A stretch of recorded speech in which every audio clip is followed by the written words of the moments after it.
You're listening to Stand Out, Get Noticed, episode 257.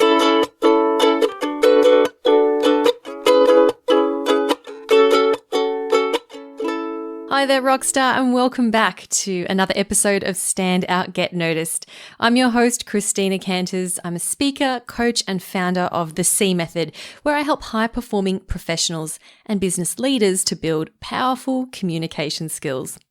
And communication skills are definitely something that we need at the moment, especially when we are home isolated, working from home, and spending most of our days on Zoom calls. I'm not sure about you, but my days have been filling up with Zoom meeting after Zoom meeting. So being able to think about how you're communicating yourself, really, really important. Okay, today's podcast is all about how to advocate for yourself. And I'm really excited for this topic because it's something I'm particularly passionate about. Now, if you've experienced discrimination in the workplace, or maybe you feel like you don't fit in with the culture, that's the perspective we're bringing to this episode around, why it might be time for you to start advocating for yourself and start to build up your voice. And I'm really excited for you to meet my guest this week. His name is John McKenna, and he's a disability and empowerment advocate, an NDIS recruiter, and he's also a fellow podcaster. He hosts the podcast So Podcast, as in SO podcast, which I am very fortunate to have also been, I will be a guest on as well. I believe it's coming out around the same time as this episode. So over the last 30 years, John, he knows a thing or two about advocacy. He's worked with people from all sectors of the community and their families in Melbourne and throughout Australia and the Asia Pacific. In the 1990s and early 2000s, he worked with Telstra in the area of accessibility across all aspects of communication for seniors and people with disabilities. So he's really passionate about helping and mentoring others and helping them to make positive change in their lives, as well as sharing his views about the disability world from a lived experience perspective, as well as a professional advocate. So we met at the Pause Fest conference where I was running a podcasting workshop, and we connected as avid podcasters. And I thought, let's get together. Actually, it was his idea. He said, let's get together and do some podcasts together. So in this episode, we discuss what it means to advocate for yourself, as well as how to do it.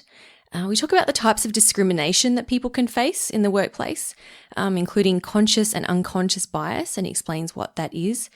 John shares his experience with discrimination and how he managed it at the time. And we also talk about self-love and why it's important to, as he calls it, charge your battery. And you'll learn all about what that means in the conversation.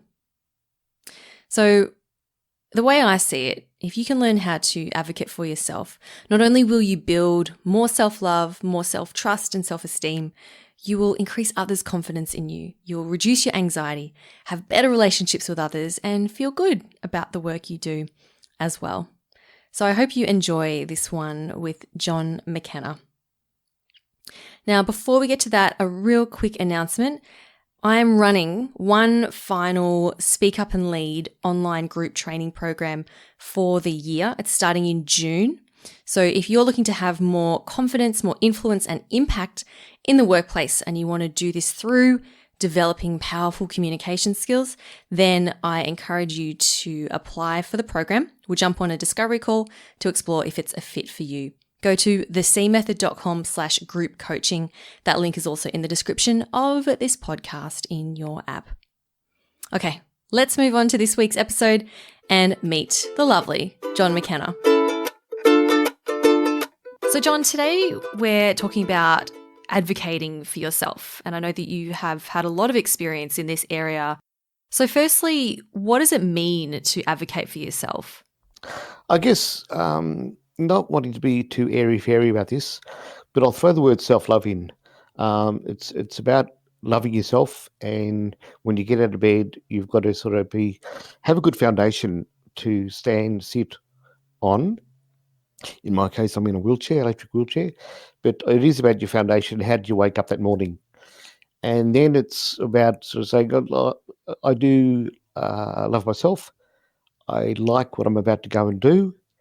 And so you're in a pretty good mindset. John, can you explain a bit more about that when you say it's how you get up in the morning, right, and how you're feeling about yourself? Can you explain more about how does that set a foundation for self-advocacy? Because if you've had a shit night's sleep and you're tired or you've got a hangover or you didn't sleep well, it affects your whole day. I think we all know that.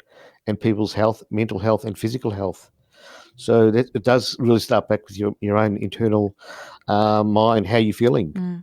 Because I'm very lucky. I've got a great family, and in relation to, we're all positive people.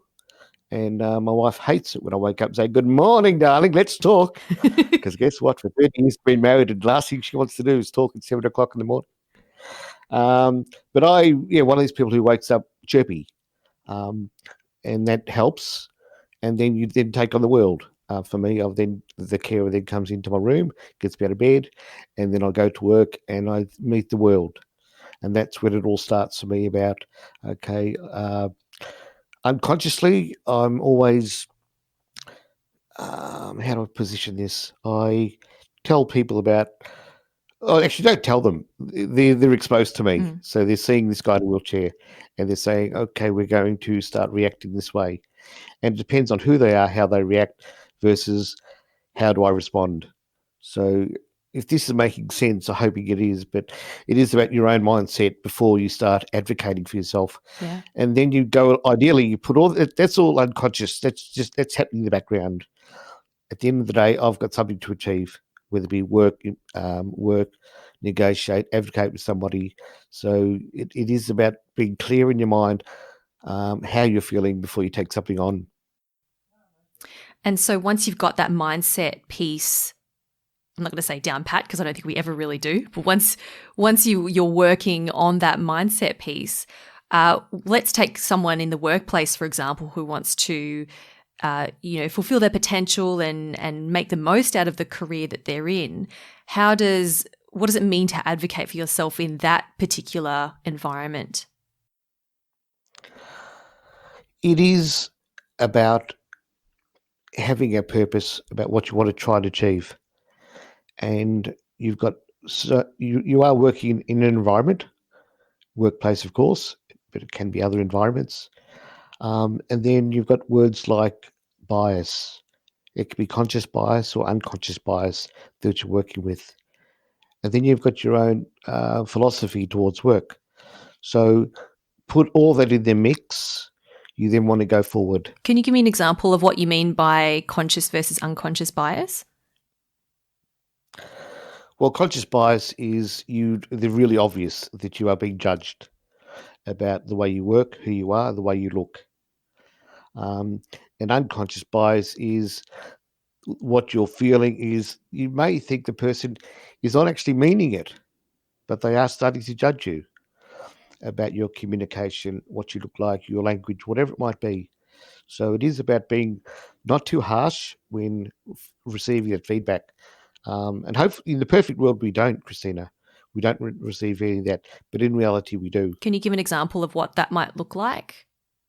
Well, a very black and white one for me as a person in a wheelchair is I can say the words like discrimination. Okay, I've been involved in different levels of discrimination all my life.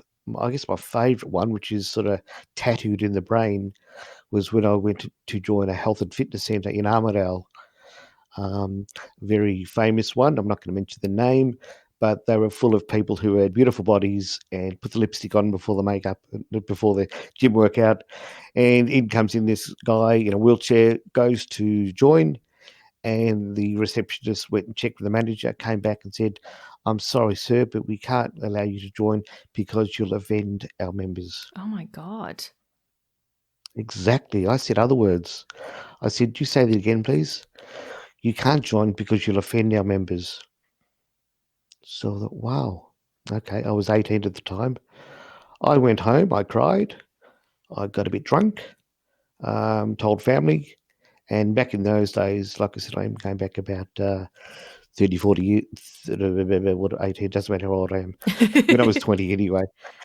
but it's still, so I've had discrimination slapped in the face, what it looks like.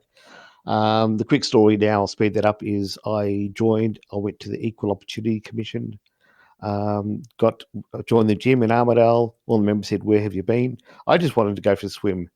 So, yeah, I know what discrimination looks like, but then you've got just other sort of judgmental barriers that people come across that seem to block your going forward with employment.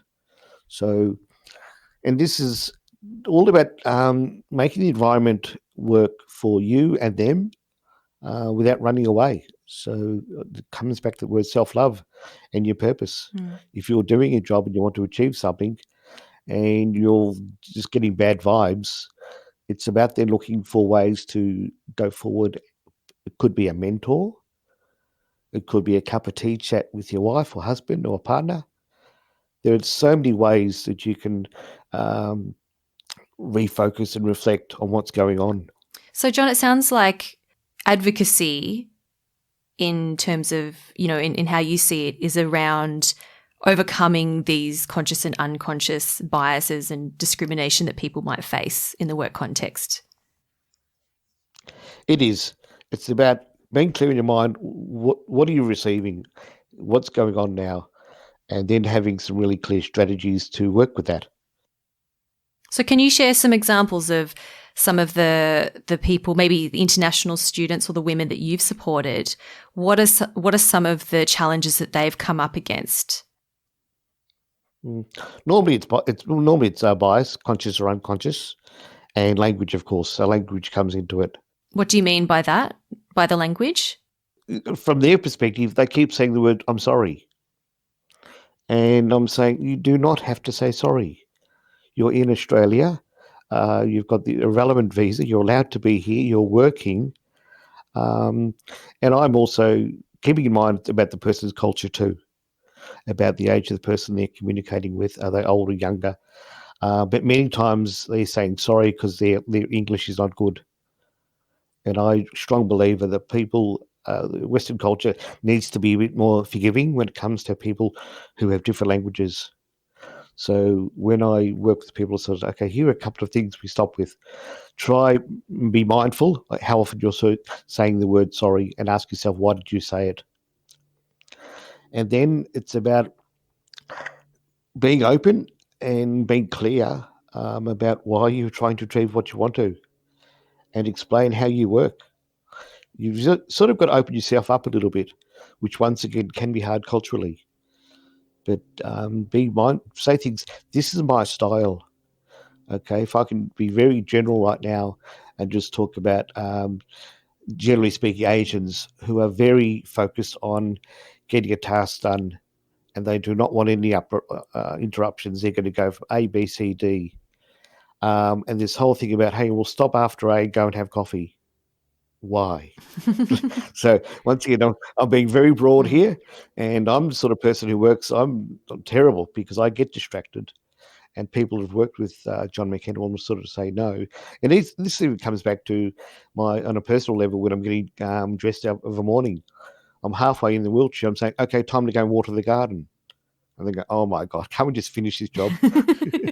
But that's me. But going back to people's working in that, you need to just, if you want to say, this is how I work, and I'm very structured, and that's fine.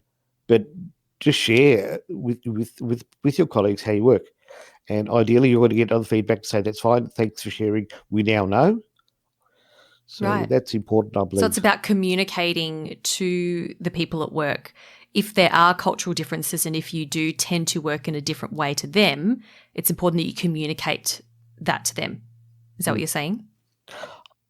I think so. It's not just culturally. I think if you've got people who are sensing you anyway and are listening to you anyway, they're going to see that. And ideally, you're not going to judge you for it. With work, of course, everyone's got KPIs and you've got to get a task completed. And that's great. But also encouraging feedback.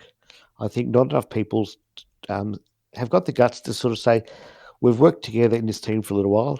I really would welcome some feedback how I'm travelling because I'm new at this job or I've just taken on this project. from my perspective, it's going okay. I've got a couple of things worrying me. Can we organise some regular? Let's not create this too formal. Let's go and have these cup of tea chats. Get out of the office, and and you come back charged. Your heart comes back charged, because at the end of the day, advocacy, Christina, is like that battery that's inside you. And if that is flat, how can you go forward? But if your battery is charged, you can go forward. And this goes back to the start of this chat we were having about when you wake up in the morning. If your internal battery is charged, you can take on the world, because charge then is a bit like a car. Your eyes are brighter and the light's going forward because you've got full battery. If your battery is flat, it's very hard to function. John, what do you do to charge your batteries? I got to be careful when you say that, because I sit in an electric wheelchair. So apart from plugging yes, in, I do have your internal battery.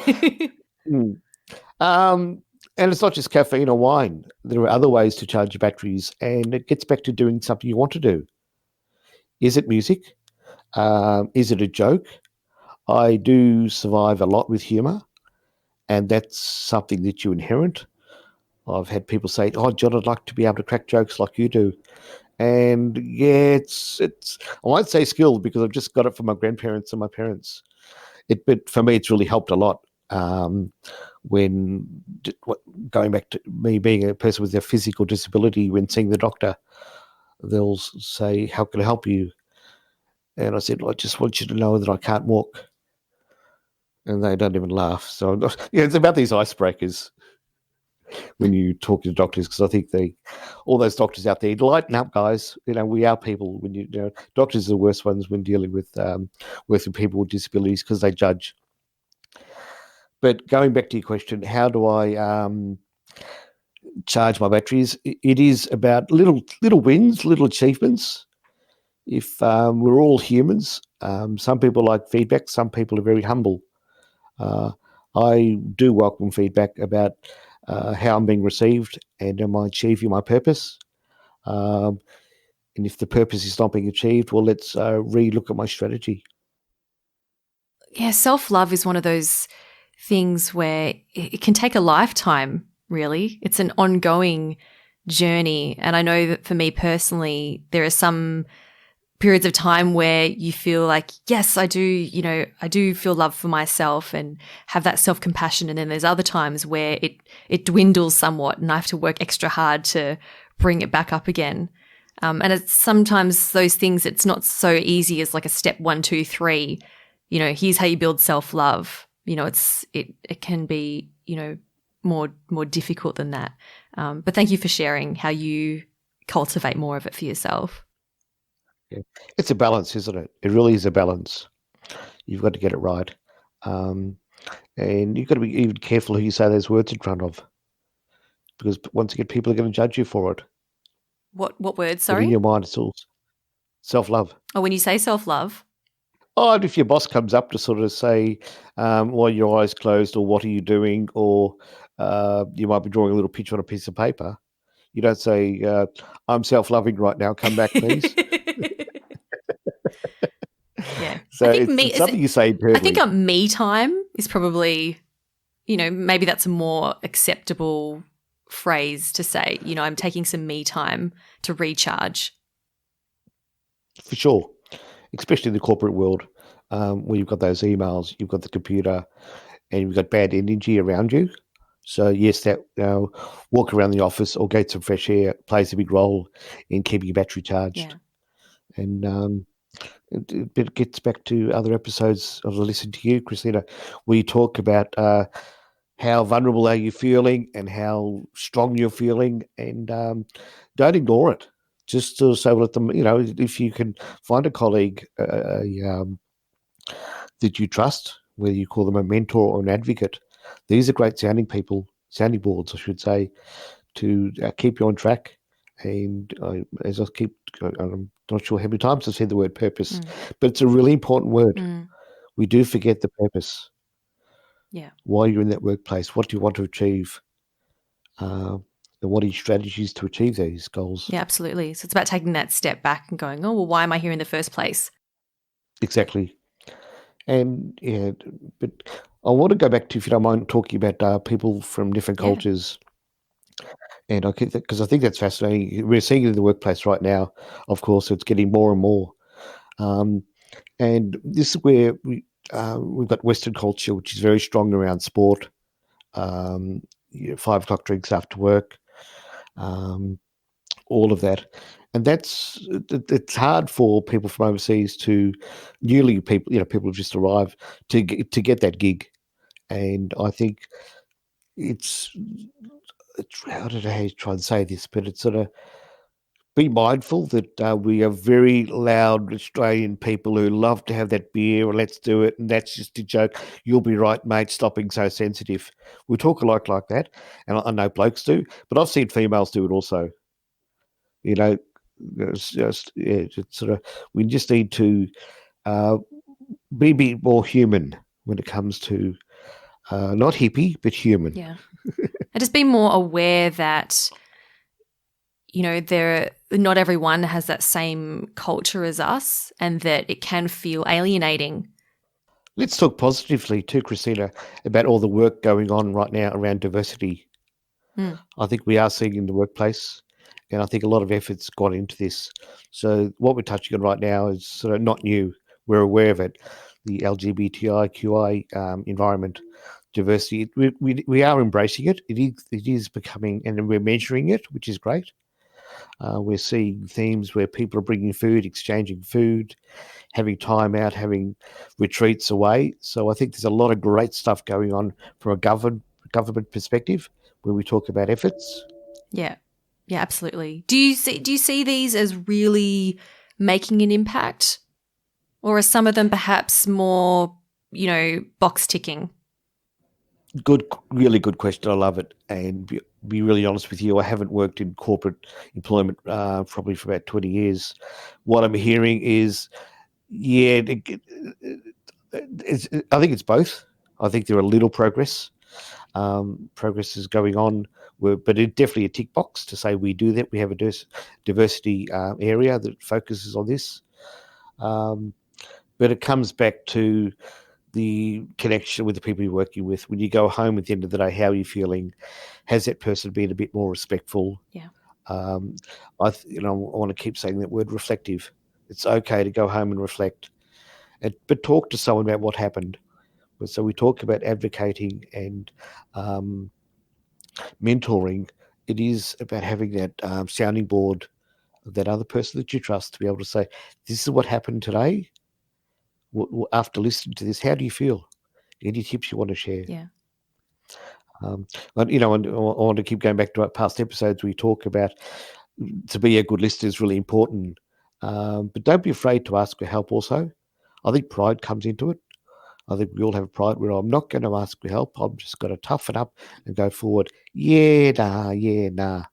It's both. Mm. Okay, but have the guts to sort of say, I am really struggling right now.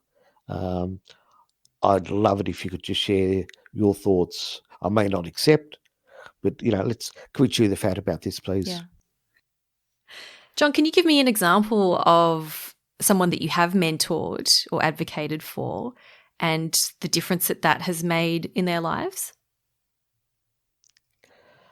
Um, I could talk about quite a few support workers who have had part of my life, and just clarify that part of my life, but also my wife's life.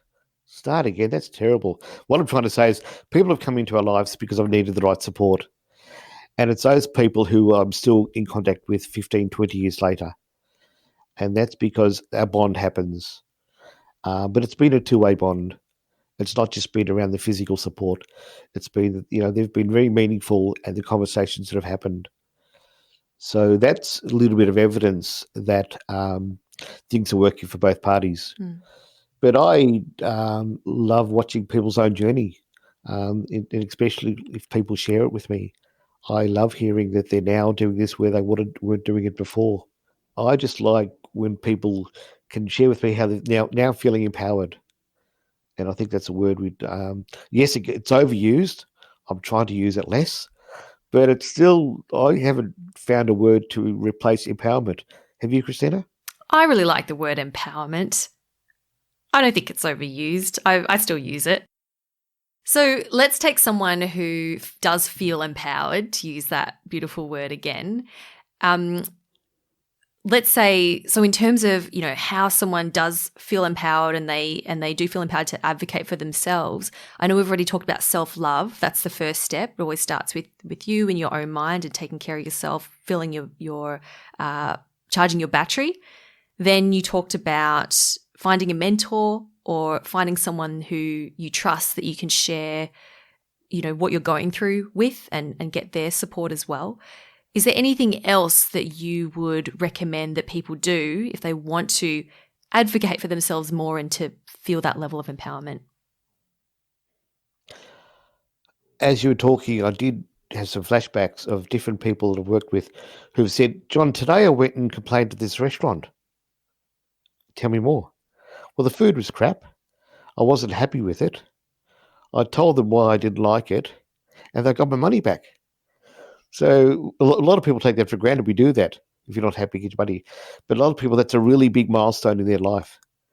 So it's about, they like to test their own progression when it comes to being assertive. And I love hearing those stories because I think that, or if they haven't even looked up, if it's not about their own self, how they've been assertive and looked after, they're sharing stories about they've helped somebody else. And I think that's, wow, that's double empowerment. When and we could talk about relationships, and that's another area which is very prominent, of course, when we talk about social media and why people are connecting for the right reasons, for the wrong reasons. And then you've got employment.